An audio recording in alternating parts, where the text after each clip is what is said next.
Y las métricas del producto, que vimos algunas recién porque están ligadas con las métricas de mi proceso, las vamos a dividir en métricas dinámicas y métricas estáticas. Las métricas del producto dinámicas son las que miden algo del programa en ejecución, ¿sí? Estas métricas ayudan a valorar la eficiencia y la fiabilidad de un programa, ¿sí? Pero está el programa ejecutándose y entonces ahí es cuando yo realizo la métrica. Por otro lado están las métricas estáticas, que se hacen en base a la representación de algo, del producto, ¿sí? Y ayudan a valorar la complejidad, la comprensibilidad, la mantenibilidad. Ahora vamos a ver ejemplos de esto para que ustedes se vayan dando una idea de cuáles son las métricas que se pueden usar. Por ejemplo, tenemos el fan-in y el fan-out, que es una medida del número de funciones o métodos que llaman a otra función o que son llamados. La longitud del código, que es una de las métricas que vamos a ver ahora. Fíjense que estamos hablando de las métricas estáticas. La complejidad ciclomática, que es la complejidad de un programa y su estructura, que lo vamos a ver más adelante. También se pueden medir, y son medidas estáticas del producto, de la longitud de los identificadores, ¿sí? ¿Cuál es la longitud media de los identificadores? ¿Cuál es el índice de Fogg, que es la longitud promedio de las palabras? Todo esto me puede dar alguna información interna de mi producto, que seguramente voy a poder traspolar a alguna métrica del proceso o alguna medida de alguna característica del proceso que me va a ayudar a mí a mejorar el proceso de desarrollo del software. También están las métricas orientadas a objetos, que estas se las pongo simplemente a modo de información, como para que ustedes vean que no existen solamente las métricas que están orientadas a lenguajes estructurados, sino que también existen las métricas orientadas a objetos, pero en este caso vamos a dar un ejemplo de una métrica que está orientada. La métrica del producto es la más común o ha sido la más común a lo largo del tiempo. Se llama LDC o líneas de código y es la más común para que utiliza el tamaño de un producto, ¿sí? En base al tamaño del producto podemos sacar diferentes métricas o diferentes medidas para el producto. Es una métrica muy discutida. ¿Por qué?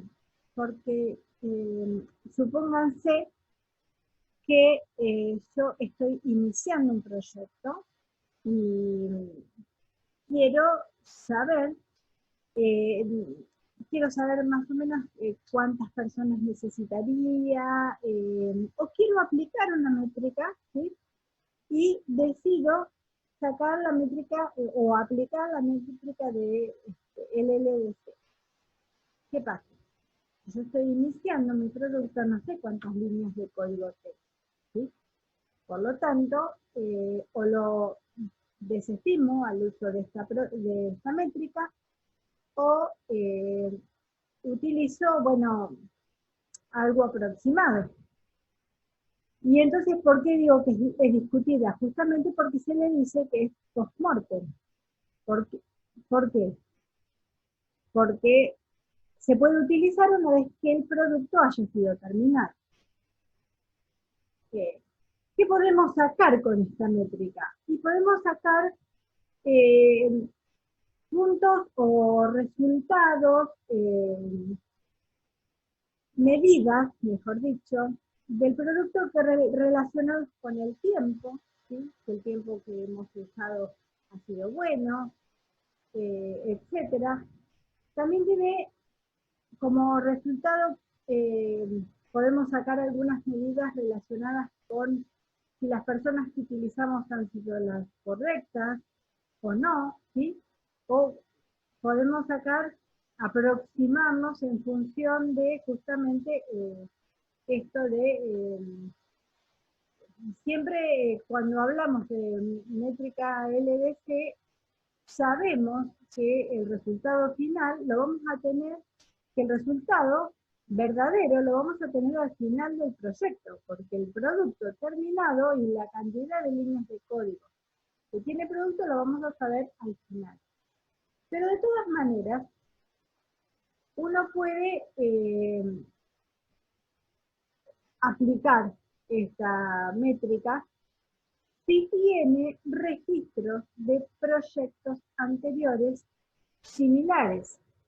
Si yo he realizado un proyecto que es similar al que estoy queriendo realizar ahora, y ese proyecto anterior ya está terminado, entonces tengo el producto terminado, puedo calcular las líneas de, puedo aplicar las métricas de líneas de código haciendo uso justamente de los registros del proyecto anterior, ¿sí?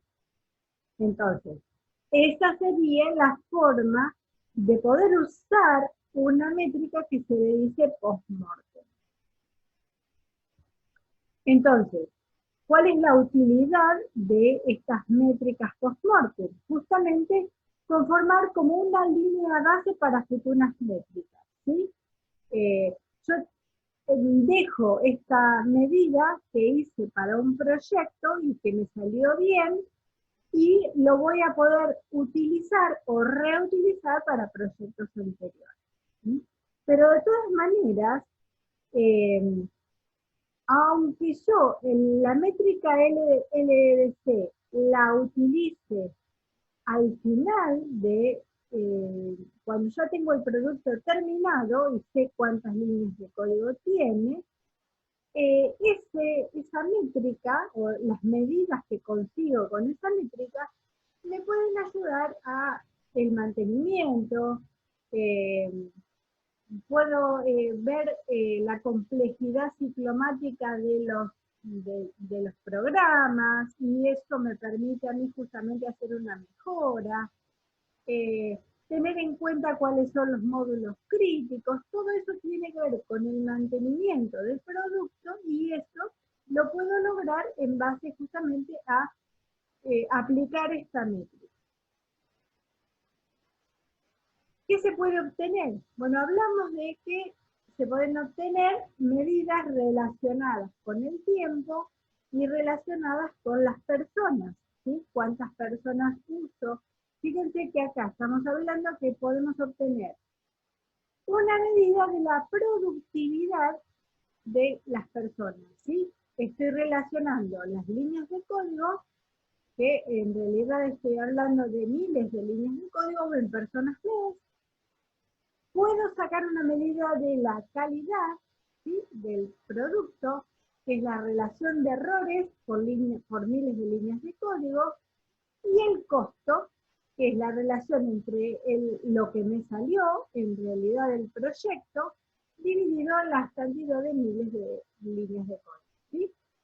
Hay un tema con esta métrica, que cuando nosotros hablamos de miles de líneas de código, no tenemos en cuenta, o no deberíamos tener en cuenta, los comentarios, o sea, las líneas en blanco. Entonces, lo que se puede hacer es sumarle a la cantidad, a las miles de líneas de código, la propuesta que hace Fenton y Flecker es sumarle otra variable, que es cantidad de líneas comentario, ¿sí?, que sería incorporarle a esas miles de líneas de código una variable más para ser más certero en la longitud del programa. Acá tengo un ejemplo donde yo puedo ver, dado 4 proyectos y habiendo definido ya cada uno de los datos que necesito, puedo sacar cuál es el proyecto que tuvo más productividad, más calidad y más costo, ¿sí? O menos costo, ¿sí? De los 4 proyectos, ¿sí? Dado que cada uno de estos 4 métricas que puedo sacar, o 4 medidas, mejor dicho, utilizando el EDC. Entonces, teniendo estas medidas, lo que puedo saber es cuál fue el proyecto que tuvo mayor calidad, cuál fue el proyecto que tuvo mayor costo por línea, etc. ¿Y para qué me sirven estas medidas? Justamente para evaluar por qué tal proyecto tuvo más calidad que el otro, o por qué este proyecto tuvo mayor costo por línea que el anterior, ¿sí? Entonces, en base a estas medidas yo puedo mejorar, ¿sí? O puedo hacer un registro simple para mejorar en los proyectos anteriores o incluso en el mantenimiento del producto que yo ya he terminado. Luego está la métrica de punto-función, y la métrica de punto-función está más orientada a ser definida en base a una especificación, ¿sí? Mide la cantidad de funcionalidad en base a una especificación.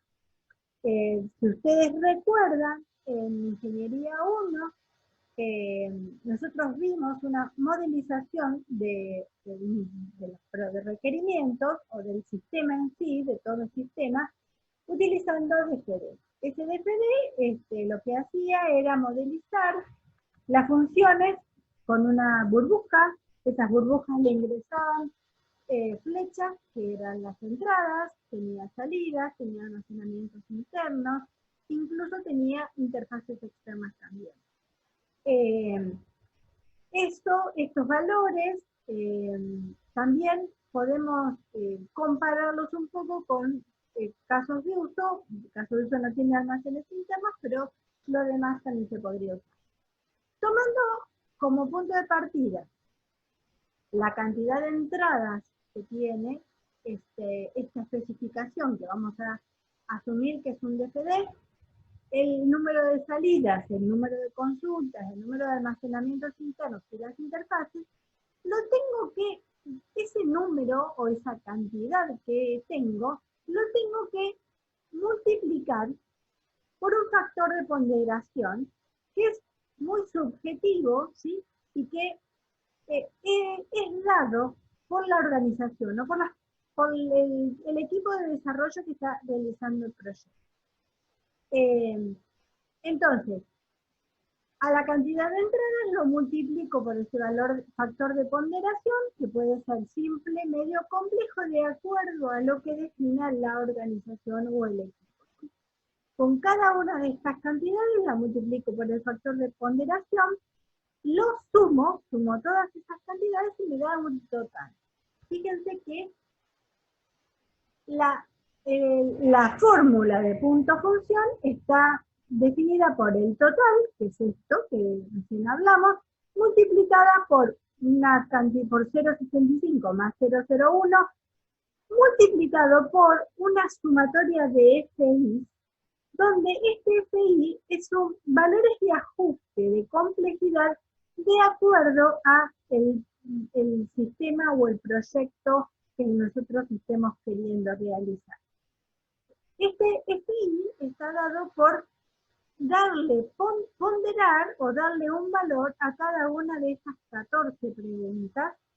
El valor que le tenemos que asignar a cada una de estas 14 preguntas tiene que ver, va de 0 a 5, ¿sí? De 0 no influencia, a 5 es esencial. Por ejemplo, ¿es complejo el procesamiento interno? Si realmente es muy complejo, le asigno a esta pregunta un valor 5. Si no, bueno, puede ser 0. O, por ejemplo, ¿es crítico el rendimiento? Si no importa, no es muy crítico, le puedo poner 0 o 1, ¿sí? Y entonces, a cada una de estas preguntas le voy a asignar un valor y sumo. Y me estaría dando esa sumatoria que estaría definiendo la fórmula de punto-función.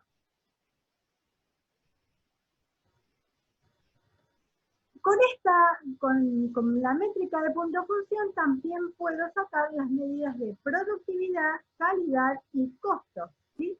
Que son una relación entre punto función y persona, errores y punto función, y pesos y punto función. ¿Qué tiene de beneficioso esta métrica? Es una métrica, primero, que es subjetiva del lenguaje, no está relacionada con la cantidad de líneas de código, ¿sí?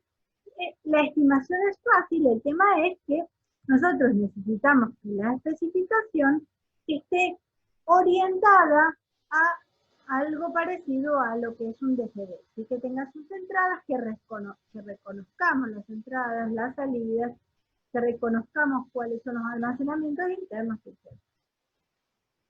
Luego y además es una métrica temprana. Luego hay una métrica que se llama GQM, pero en realidad nosotros lo definimos como, es una métrica que nos permite medir cualquier tipo de tarea o cualquier tipo de actividad que nosotros querramos medir dentro del proyecto. GQM o OPM, de acuerdo a cómo nosotros lo manejamos, si en inglés o es castellano, y está orientado a lograr una métrica que justamente mida cierto objetivo. O sea, es muy amplia. GQM es una métrica que nosotros vamos a definir el objetivo y en base a eso vamos a generar nuestra propia métrica, ¿sí? Por eso es muy amplia y se puede aplicar en cualquier parte del proceso. GQM tiene una estructura que tiene el nivel conceptual, que es el objetivo, ¿sí? Vamos a definir un objetivo específico, por ejemplo, en este caso va a ser un objetivo para el proyecto. Luego viene el nivel operativo, y está compuesto por preguntas, ¿sí? Esas preguntas van a estar orientadas a tratar de entender si hemos logrado ese objetivo, ¿sí? Si hemos cumplido ese objetivo. Y luego está el nivel cuantitativo, que está relacionado justamente con las métricas, con las preguntas, con las métricas, e incluso vamos a tener que incorporar a los indicadores para ver si esa métrica o ese valor cuantitativo que logramos con la métrica es lo que nosotros aspiramos o no. Entonces, está el objetivo, todas las preguntas, y para cada una de las preguntas vamos a tener métricas, ¿sí? Por ejemplo, vamos a definir que vamos a analizar o vamos a evaluar la tarea de asignación de responsabilidades en el análisis de requerimientos. Y solamente la asignación de responsabilidades. Entonces, nuestro objetivo es lograr evaluar cómo hacemos nosotros la asignación de responsabilidades, ¿sí? Propósito, evaluar qué cosa es la asignación de responsabilidades. ¿Cuál es el punto de vista desde el cual nosotros lo vamos a evaluar? ¿Sí? Desde el punto de vista de la gerencia del proyecto. Ya tengo el objetivo, ahora tengo que hacer las preguntas, ¿sí? Las preguntas, fíjense que yo definí 5. Entonces tengo que tratar de establecer cómo armar la pregunta para que me ayude a entender o a evaluar esto que estamos evaluando, que es la asignación de responsabilidad. Por ejemplo, la pregunta 1 dice, ¿existe un proceso para la asignación de roles? Pregunta 2, ¿hay responsables de asignar roles? Pregunta 3, ¿el responsable siempre realiza su tarea? Pregunta 4, ¿existe información anterior sobre las tareas realizadas? Bueno, así hasta las 5. Fíjense que cada pregunta, para hacerlo más simple, nosotros le hemos dado un valor, a la respuesta le hemos dado un valor binario. ¿Qué significa? Que nos van a poder responder sí no, verdadero, falso, 0, 1, depende de lo que ustedes quieran. Pero es la forma más simple de poder evaluar las respuestas a estas preguntas. Y entonces ahora tengo que asignar o tengo que crear los indicadores. ¿Sí? Los indicadores que me van a decir si estas respuestas, a ver, ¿cómo voy a estar segura si la asignación de responsabilidades se realizó bien o se realizó mal? ¿Sí? Si cumplí con el objetivo, estoy evaluando la asignación de responsabilidades. ¿Cómo sé si esa tarea que estoy evaluando se realizó bien o se realizó mal? Entonces, generó dos indicadores. El I1, que es gestión de asignación de roles, ¿sí? Y el I2, proceso de asignación de roles. El I1, fíjense que lo definí en base a una concatenación o una unión de M2, M3, M4 y M5. ¿Qué significa? Que la gestión de asignación de roles va a ser verdadero, va a estar bien, porque abajo fíjense que le estoy definiendo que I1, gestión de asignación de roles, tiene que ser verdadera, ¿sí? Entonces, I1 está definido por M2 y M3 y M4 y M5. Las preguntas establecidas por M2, M3, M4 y M5 para que I1 de verdadero tienen que ser todas verdaderas. Por lo tanto, a esas preguntas yo tengo que haberle dicho que sí, que respondía que sí a esas preguntas. Y el indicador I2, que es el proceso de asignación de roles, está definido con una fórmula que es M1 y M4 y M5. Entonces, ¿cómo sé si el proceso de asignación de roles está bien? Porque significa que tiene que dar verdadero, porque M1, M4 y M5 dieron verdadero. Acá escribimos que a partir de los indicadores definidos se propone realizar el control de la meta a través de un tablero de control de indicadores específicos, que es lo que estoy definiendo acá. Podemos decir que nuestra meta se cumple si los indicadores muestran los siguientes valores y es justamente lo que les dije. Entonces, nuestra meta de evaluar la asignación de responsabilidades y que eso está bien hecho, lo voy a saber si I1 da verdadero y si I2 da verdadero. GQM es útil para decidir qué medir, porque yo puedo elegir cualquier tipo de objetivo, ¿sí? Y además es flexible, porque las preguntas las voy a generar yo y voy a darle la profundidad que yo necesito.